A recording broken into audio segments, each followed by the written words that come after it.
जो भी पर्व त्योहार होता है या जो भी योजनाएं आती है केंद्र सरकार से हो या बिहार सरकार से हो, उसका अगर आप देख लें तो सबसे ज्यादा लाभ उठाते हैं मुस्लिम समुदाय के लोग। देखिए, जदयू साथ देती है, हम लोग एक समुदाय को लेकर नहीं, हिंदू हाँ सनातन है तो सनातनियों के ऊपर है, तो हम लोग सनातनी हैं तो सनातनी की बात को लेकर हम लोग रहते हैं और दूसरे समुदाय के लोगों को भी हम लोग इस बात को मानते हैं। उनका काम था मुस्लिमों को लड़ाना, कहीं कोई दंगा कराना था तो मुस्लिम समुदाय के लोग आगे करते थे, कहीं उपद्रव करवाना होता था वहाँ मुस्लिम समुदाय के लोग आगे करते थे, कहीं हिंदू के पर्व त्योहार में पत्थरबाजी करानी जाती थी तो उसमें मुसलमानों को आगे।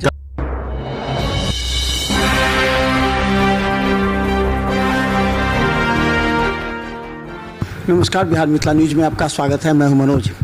देखिए, बिहार की राजनीति 2025 चुनाव को लेकर के अपने तरीके से राजनीतिक दल सीटों को लेकर के काफ़ी ज़्यादा रणनीति तैयार कर रहे हैं। अमित शाह का बिहार दौरा निश्चित तौर पर सीटों को बंटवारे को लेकर के एक महत्वपूर्ण पहल मानी जा रही है और पूरी खामोशी से सब हो रहा है। जब उन्हें संजय झा से पूछा तो उन्होंने कहा कि लोकसभा में कुछ नहीं हुआ, सब शांति से हो गया। वही हाल क्या इस बार होगा? कई ऐसे मुद्दे हैं। अंकुर गुप्ता हमें बीजेपी नेता हमारे साथ हैं। अंकुर जी, एक बड़ा सवाल है कि आप लोग हिंदू एजेंडा को लेकर के चुनाव में रहते हैं, इस बार भी है, लेकिन जदयू आपका इस मुद्दे पर साथ नहीं देती है।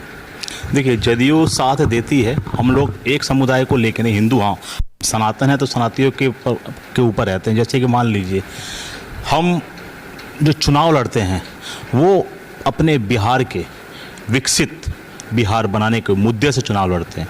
उस विकसित बिहार में हमारे सभी समुदाय के लोग आते हैं, तो हम लोग सनातनी हैं तो सनातनी की बात को लेकर हम लोग रहते हैं और दूसरे समुदाय के लोगों को भी हम लोग इस बात को मानते हैं। उनके हर जो भी पर्व त्योहार होता है या जो भी योजनाएं आती है केंद्र सरकार से हो या बिहार सरकार से हो, उसका अगर आप देख लें तो सबसे ज़्यादा लाभ उठाते हैं मुस्लिम समुदाय के लोग। तो ऐसा तो नहीं है कि उनसे पूछ के दिया जाता है कि आप किस समुदाय के हिंदू हैं कि मुस्लिम हैं, जो जिसके योग्य में है वो अपना उस हिसाब से लेता है। तो हम लोग जो चुनाव लड़ते हैं वो सनातनी है, सनातनी के रूप में चुनाव लड़ते हैं। आप लोग मानते हैं ना कि वो वोट बैंक हमारा नहीं है? ये तो मानते हैं ना कि वो वोट बैंक नहीं है, वोट देता भी नहीं, क्योंकि जब एक सर्वे हुआ था कि जिस मोहल्ले में जिस वार्ड में जो अल्पसंख्यक थे उसके हिसाब से वोटिंग नहीं पड़ी थी। ये तो आप लोगों ने भी सर्वे कराया होगा। देखिए, सर्वे होती है, अभी का जो जनरेशन है मुस्लिम समुदाय के जो लोग हैं जो बदलते बिहार को बदलते भारत को देख रहे हैं, तो वो अब नरेंद्र मोदी जी को और एनडीए को पर पूर्ण विश्वास करके अब वो लोग वोटिंग कर रहे हैं।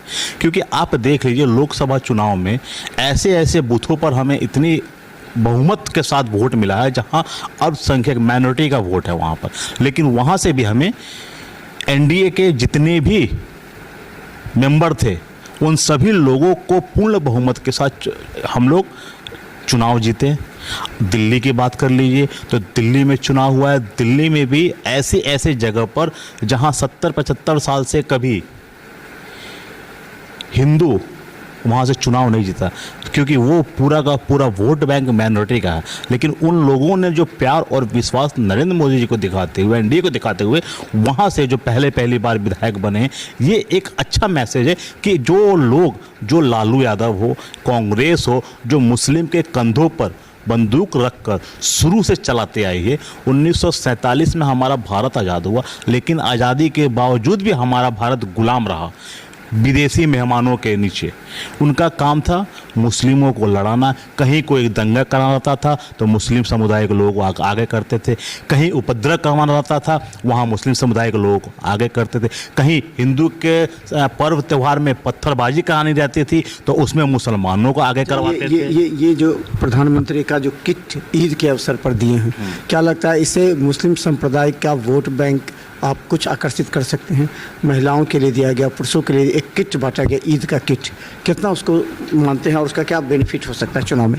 देखिए, हमारे देश के प्रधानमंत्री जी ने के द्वारा जो ईद के दिन जो किट बांटी गई है मुस्लिम समुदाय के लोगों के बीच में, मज़ार के पास में, मस्जिदों के पास में, तो ये इस बात से सिद्ध हो रहा है कि हमारे नरेंद्र मोदी जी सबके हैं, वो किसी एक समुदाय के नहीं, हिंदू के हैं, मुस्लिम के हैं, सिख के हैं, ईसाई के हैं। उन्होंने उस धर्म के त्यौहार में, जो ईद उनका बहुत बड़ा त्यौहार है, उस त्यौहार में अगर उन्होंने कुछ तोहफे बांटे हैं तो ये एक अच्छा मैसेज है कि नरेंद्र मोदी जी, कुछ असर पड़ेगा? असर क्यों नहीं पड़ेगा? आप देख लीजिएगा। इस बार मैं बिहार की बात करता हूँ, बिहार की चुनाव इस बार जो होगी वो एक नया अध्याय लिखने का काम करेगी, एक नया सरकार बनाने के काम करेगा और वो सरकार बनेगी पूर्ण बहुमत की सरकार बनेगी। ये वक्फ बिल को लेकर के हम बात कर लें। वक्फ बिल पर नीतीश कुमार भी शालीन थे।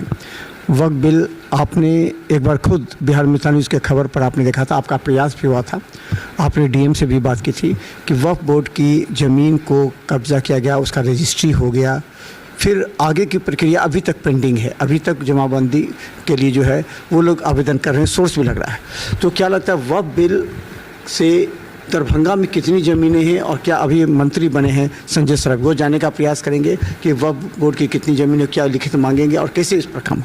देखिए, जहाँ तक कि वक्फ बोर्ड की ज़मीनों की बातें हैं तो अभी नवनियुक्त जो राजस्व एवं भूमि सुधार के मंत्री दरभंगा शहर से लगातार 5 बार के विधायक रह चुके, उनको जिम्मेदारी दी गई है। तो आपने देखा होगा कि सदन सत्र में उन्होंने इस बात का जिक्र किया, सदन में उन्होंने इस बात को उठाया है कि वक्फ बोर्ड की जितनी भी ज़मीनें हैं उन सभी ज़मीनों का भी सर्वे होगा, और जिसकी ज़मीन है वो कागज़ पत्तर ला कर दिखाएगा कि उन्हें वो ज़मीन कहाँ से हासिल हुई। तो मंत्री बनते बनते जब सदन का अंतिम क्षण चल रहा था तो उन्होंने, मंत्री ने, माननीय श्री संजय सरावगी जी ने सदन में इस बात को उठा दी है। तो आप इस बात को सुनिश्चित कर लीजिए कि वक्फ बोर्ड संशोधन बिल वो पास होगा, और बिहार में जितने भी ज़मीनों पर कब्जा किया गया है वो सभी ज़मीनों का कागज़ दिखाने के बाद, वो अगर उनके कागज़, उनको ये जमाबंदी नहीं मालूम पे पड़ेगी कि वो ज़मीन उन्हें कैसे हासिल हुई है, तो वो भी उनसे वापस ले ली जाएगी। कहा जा रहा है वक्फ बोर्ड की ज़मीन है, वक्फ के जो मुस्लिम ही मुस्लिम ज़मीन बेच रहे हैं। हाँ, तो इसको किस तरह माना जाएगा कि यानी कि वो माफिया का एक गढ़ हो गया है वक्फ बोर्ड जो अभी वर्तमान में रहता है, तो वो कहते हैं कि चलो बेच दो, तो उन लोगों के पास, जो उन लोगों कैसे होगा जो ज़मीन बेच चुके हैं, जो पैसा खर्च, उनको पैसा कैसे वापस मिलेगा जो खरीद चुके हैं, अब बाद में पता लगा कि वक्फ।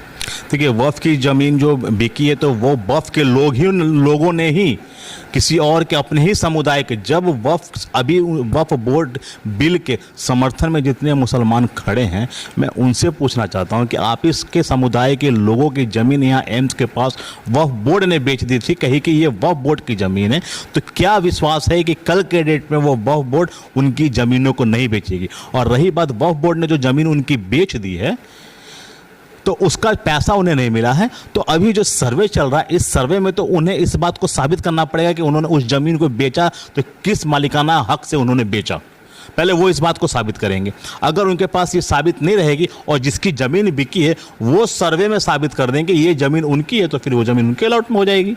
ये जीरो टॉलरेंस पर ये सरकार चल रही है।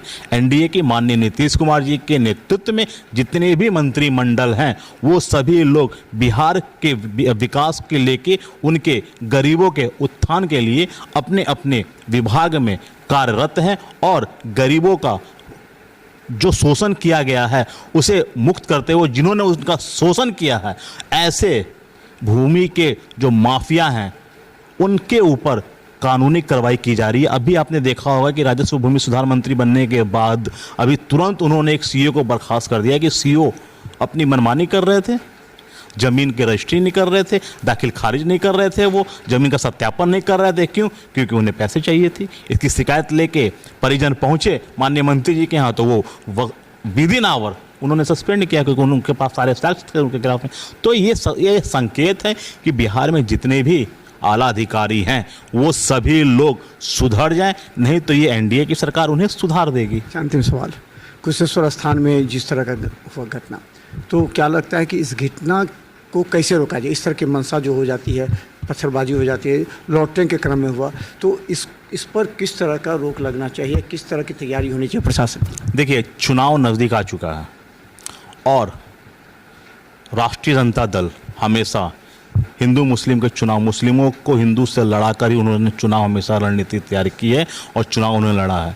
जैसे जैसे चुनाव नज़दीक आ गया, हमारे जैसे जैसे पर्व त्यौहार होंगे उसमें हिंदू मुस्लिम की जो भाईचारा, जो गंगा जमुना की तहजीब है, उसमें भंग डालकर इस तरह के उपद्रव को वो लोग साजिश के तहत हमेशा से करते हैं। ये कोई नई बात नहीं। कुशेश्वर स्थान में दुर्गा चैती नवरात्र के पहले दिन कलश शोभा यात्रा गई, फिर वापसी के क्रम में छत पर से पत्थरबाजी होती है। आप समझ जाइए कि इसका मतलब ये हो गया कि रणनीति को पहले से बनाया गया था, छतों पर पत्थरों को इकट्ठा किया गया था कि जब विसर्जन कर कर आएंगे तो उनके ऊपर पथराव करेंगे और हिंदू मुस्लिम दंगा कराने को लेकर वो चुनाव लड़ेंगे और कहेंगे कि शासन कुछ न करने में नाकाम है। ये पत्थरबाजी, इस तरह की पत्थरबाजी ये कोई नई बात नहीं है। इससे पहले आप देख लीजिए भालपट्टी मुड़िया, वहाँ पर भी सरस्वती पूजा के विसर्जन के दिन में पत्थरबाजी हुई थी। आप अभी देख लीजिए, कुछ दिन पहले की बात है, होली के टाइम की बात है, होली के दिन में आप देख लीजिए कमतौल में पत्थरबाजी हुई। तो ये हर जहाँ इनके गुटके हैं, जहाँ इनके लोग हैं, ये लोग विपक्ष की साजिश है सर। तो चलिए हम बता दें, अंकुर गुप्ता भारतीय जनता पार्टी के नेता हैं और हम खासकर हम बता दें, देखिए जिस तरह से चुनाव को देखते हुए जो रणनीति तैयार की जा रही है उसका ये स्पष्ट लगता है कि आने वाले समय में 2025 बिहार चुनाव को लेकर के विपक्ष का प्रहार रहता है हमेशा एनडीए पर, और एनडीए निश्चित तौर पर अपनी चुनावी मुद्दा बनाते हुए चाहेगी किसी भी तरह हिंदू मुस्लिम एजेंडा रहे, चाहे बफ बिल हो, चाहे मोदी जी का किट हो, क्योंकि ये सभी चुनाव की एक रणनीति में ही आता है। देखते रहे बिहार में ताली, यूट्यूब में सब्सक्राइब कीजिए, GTPL सिटी केबल और 10 चैनल पर 24 घंटे मौजूद हैं। धन्यवाद।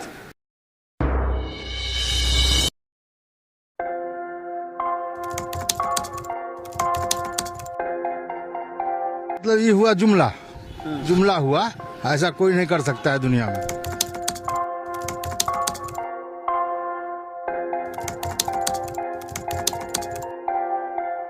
वोट बैंक के लिए तो कोई कुछ कर सकता है। मतलब वो इलेक्शन टाइम है, election time door to door आएंगे, कहेंगे कि ये वोट